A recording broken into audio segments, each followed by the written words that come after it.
नाज़रीन इकराम, मक्का मुकर्रमा में तवाफ़ के दौरान एक वीडियो सोशल मीडिया पर वायरल हो रही है, जिसको आप भी पहली मर्तबा देख कर तज़ब्ज़ुब का शिकार हो जाएंगे कि ये मक्का मुकर्रमा में एक औरत ने इहराम बांधा है और ये तवाफ़ कर रही है। हालांकि औरत को इहराम बांधना भी नहीं है, वो भी हरम के सहन में, जहाँ पर मक्का मुकर्रमा के सिक्योरिटी और बहुत सारे लोग भी शामिल हैं, और कोई इस इहराम बांधे हुए औरत को कुछ भी नहीं कह रहा है। असल बात यह है दोस्तों कि ये एक जनर शख्स है जिसने औरतों की तरह बाल बड़ा कर रखे हैं, और वीडियो को पहली मर्तबा देखने में बज़ाहिर ऐसा मालूम होता है कि यह खातून है जिसने इहराम बांधा हुआ है। हालांकि ये एक ट्रांसजेंडर शख्स है जो कि उम्रे के लिए आया हुआ है, इसलिए कि पहली मर्तबा देखते ही ये खातून मालूम होता है। नाज़रीन इकराम, अल्लाह ताला ने इसको भी अपने घर की हाज़िरी की तौफ़ीक़ अता की है।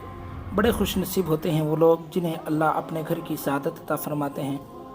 नाज़रीन, उम्मीद करते हैं कि इस वीडियो में नज़र आ रही तस्वीर की हकीकत आप जान चुके होंगे। अल्लाह से दुआ फरमाएं, अल्लाह ताला हम सबको भी अपने घर की हाज़िरी की सआदत नसीब फरमाएं।